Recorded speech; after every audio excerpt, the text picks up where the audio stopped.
Deep within the steel walls of America's mightiest warships, a hidden world exists where our nation's top naval commanders live in conditions that would surprise most Americans.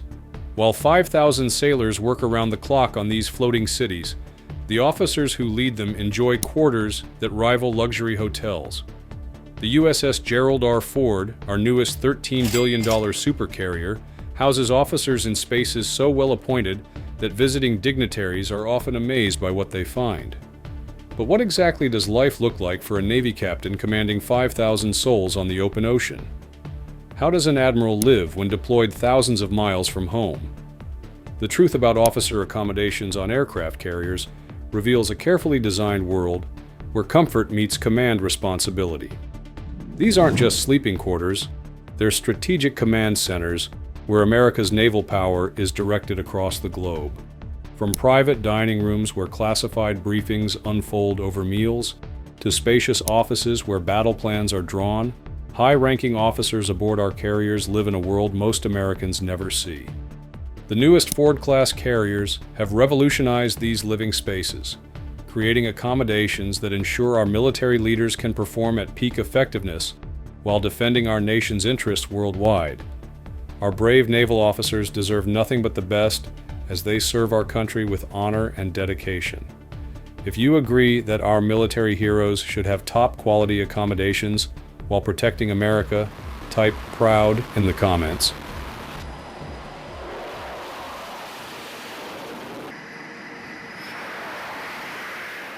The command hierarchy.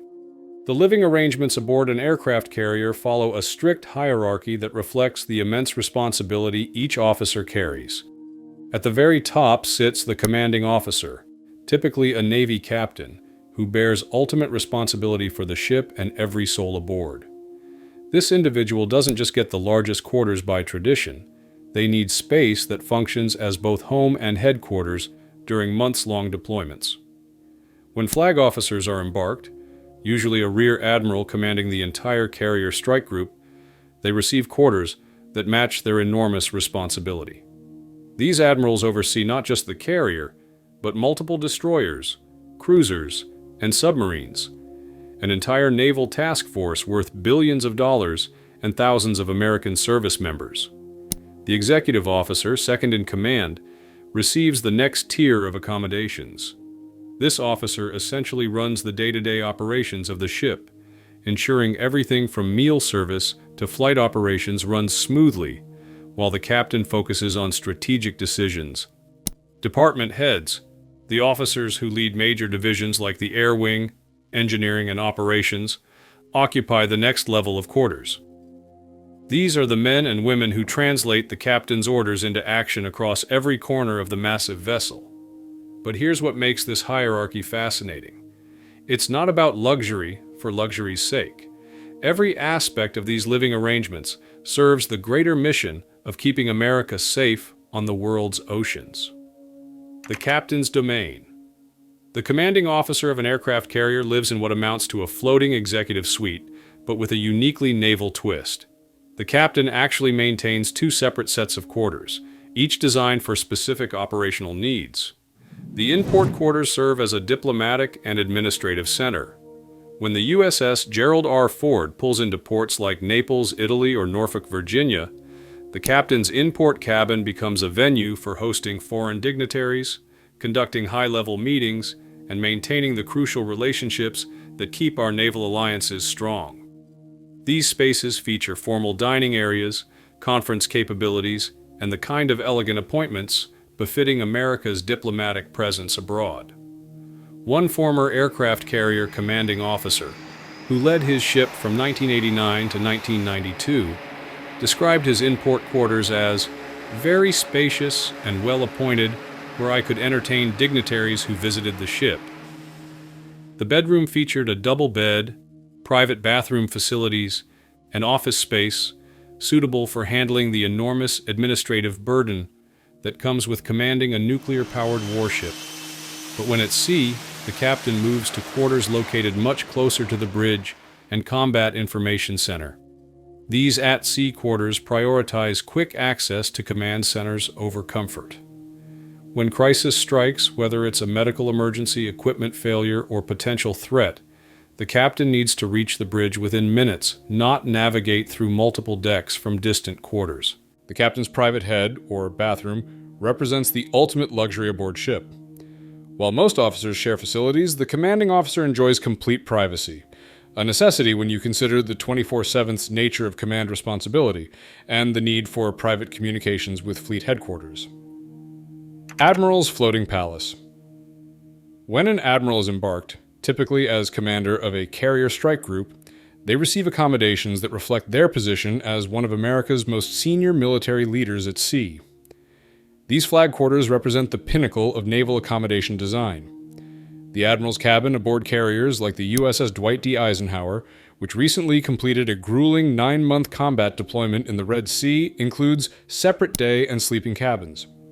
The day cabin functions as an operational headquarters where the admiral can meet with his staff, conduct video conferences with Pentagon leadership, and make the strategic decisions that affect entire regions of the world.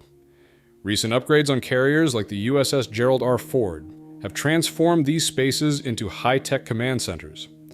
Secure communication systems allow direct contact with the White House Situation Room, Pentagon leadership, and other carrier strike groups worldwide. When you consider that a single carrier strike group represents more firepower than most nations' entire military, the importance of these communication capabilities becomes clear. The sleeping cabin provides the private space necessary for rest and personal time.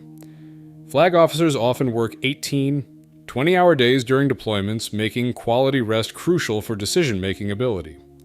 These spaces include personal exercise equipment, private bathroom facilities, and climate control systems that ensure comfort in any ocean or weather condition. Perhaps most importantly, the Admiral's quarters include a private dining area where classified briefings can be conducted over meals with senior staff. Some of the most critical decisions in American naval history have been made in these intimate settings, where operational security and strategic planning converge. Officer country revealed. Below the flag and commanding officer level, aircraft carrier officers live in an area appropriately called officer country, a designated section of the ship that's completely separate from enlisted berthing areas. This separation isn't about creating division, but about ensuring officers have the quiet space needed for the extensive planning and administrative work their positions require. On older Nimitz-class carriers like the USS Nimitz, which has served our nation since 1975, junior officers typically share staterooms with 2 or 3 roommates. These compact but well-designed spaces function as bedroom, office, and study area all in one. Each officer receives a personal rack, desk space, and storage locker for uniforms and personal items. The revolution in officer accommodations becomes apparent when comparing older carriers to the newest Ford-class vessels. The USS Gerald R. Ford, commissioned in 2017, features dramatically improved officer quarters that reflect decades of lessons learned about crew comfort and effectiveness.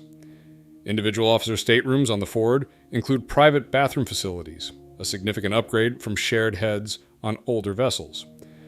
Personal climate control allows officers to adjust temperature and humidity to their preference, crucial for getting quality rest between demanding duty shifts. Storage solutions have been completely reimagined. Instead of cramped lockers that barely fit essential uniforms, Ford-class staterooms feature modular storage systems that maximize every available inch. Officers can properly organize everything from dress uniforms needed for port visits to specialized gear required for their particular duties. But perhaps the most appreciated upgrade is the separation of sleeping and recreational areas. On the Ford, Wi-Fi-enabled lounges are located separately from sleeping quarters, meaning officers can relax, communicate with family, or catch up on entertainment without disturbing roommates who need sleep. The Ford Revolution. The USS Gerald R. Ford represents the most significant advancement in naval accommodation design in decades. When this $13 billion marvel entered service in 2017, it set new standards for how America treats the brave men and women who serve at sea. The most dramatic change involves berthing size and layout. While older Nimitz-class carriers crammed 180 sailors into massive, noisy berthing areas, the Ford features smaller 40-person berthing compartments that are significantly quieter and more livable. This change directly impacts officer quality of life, as noise from nearby enlisted berthing no longer disturbs officer rest periods. Wider passageways throughout officer country eliminate the cramped feeling that characterized older vessels. Officers can move efficiently between their quarters, the wardroom, and duty stations without the constant bumping and crowding that added stress to daily routines. The ship's 3 state-of-the-art fitness centers rival expensive civilian gyms, featuring equipment from premium manufacturers like Hammer Strength and Life Fitness. These facilities aren't luxuries. They're essential for maintaining the physical and mental health of personnel during months-long deployments far from home. Advanced air circulation and climate control systems throughout officer country maintain consistent temperature and humidity levels.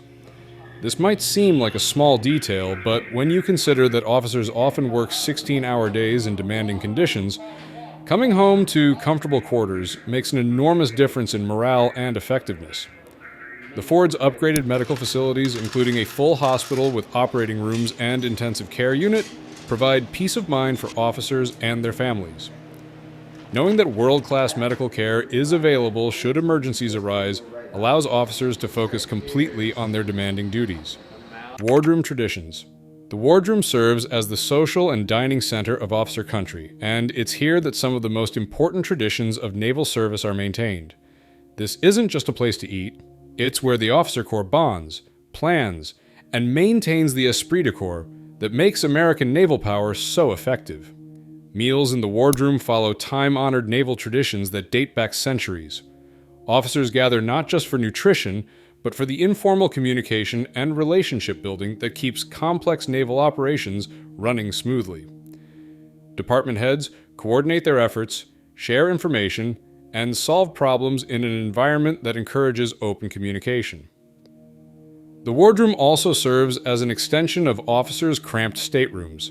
The large tables provide space for spreading out paperwork, technical manuals, and operational plans that won't fit in individual quarters.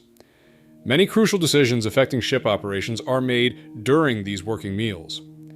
On newer carriers like the Ford, wardroom facilities have been upgraded with modern audiovisual equipment for briefings and presentations.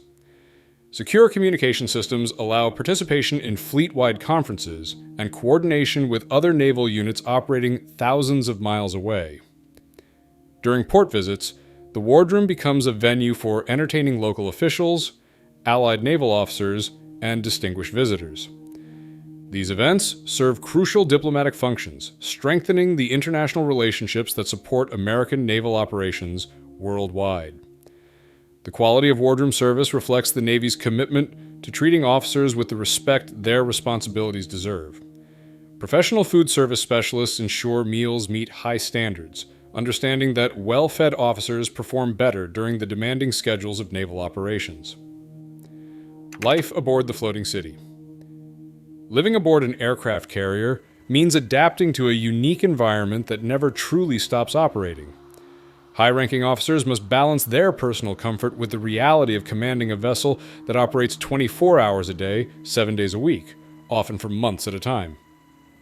The USS Gerald R. Ford houses approximately 5,000 personnel when fully deployed, equivalent to a small American town. Officers must maintain their leadership presence while living in close quarters with their subordinates, requiring a delicate balance of accessibility and authority. Daily routines for senior officers typically begin before dawn and extend well into the evening. Flight operations, which can occur at any hour, require senior officer oversight and decision-making. The comfortable quarters serve as essential refuges where officers can recharge between these demanding periods. Communication with family back home has been revolutionized on newer carriers. High-speed internet and improved satellite communication systems allow officers to maintain regular contact with spouses and children, crucial for morale during long deployments. The ship's advanced medical facilities provide not just emergency care, but routine health maintenance that keeps officers performing at peak levels. Regular health screenings, fitness assessments, and mental health support ensure that the enormous responsibilities of naval command don't take an unsustainable toll. Recreation facilities beyond the gym include libraries, gaming areas, and spaces for personal hobbies. These amenities recognize that officers need mental stimulation and relaxation beyond their official duties to maintain effectiveness over months-long deployments. Respect and recognition. The quality accommodations provided to high-ranking officers aboard America's aircraft carriers represent more than luxury. They reflect our nation's recognition of the enormous responsibilities these leaders bear. When a Navy captain makes decisions that affect thousands of lives and billions of dollars in equipment, providing them with the living conditions necessary for peak performance becomes a national security priority. These accommodations also serve recruitment and retention purposes. The Navy competes with civilian careers for the best and brightest leaders. Providing living conditions that acknowledge their skills and dedication helps retain the experienced officers essential for maintaining American naval superiority. The evolution from cramped, uncomfortable quarters on older vessels to the premium accommodations on Ford-class carriers demonstrates America's commitment to supporting those who serve. Our naval officers sacrifice time with family, comfortable civilian careers, and personal freedoms to defend our nation's interests across the globe. When the USS Dwight D. Eisenhower recently completed its record-breaking deployment defending commercial shipping from Houthi attacks in the Red Sea, the comfortable quarters aboard ship helped sustain officer morale and effectiveness throughout 9 grueling months of combat operations. The investment in officer accommodations pays dividends in operational effectiveness, crew morale, and mission success. America's aircraft carriers remain the most capable and feared naval vessels in the world, crewed by officers who live in conditions that support their demanding responsibilities. These floating cities continue to project American power and protect American interests in every corner of the globe, commanded by officers whose living conditions reflect the respect and gratitude of the nation they serve with such dedication and skill. Our Navy's commitment to providing excellent accommodations for its officers ensures that America's naval forces remain the finest fighting force on Earth, ready to defend freedom and democracy wherever they're needed. If you found this look inside America's naval power fascinating, consider subscribing for more insights into how our military protects our freedom every day. Thanks for your time and your support of our brave service members.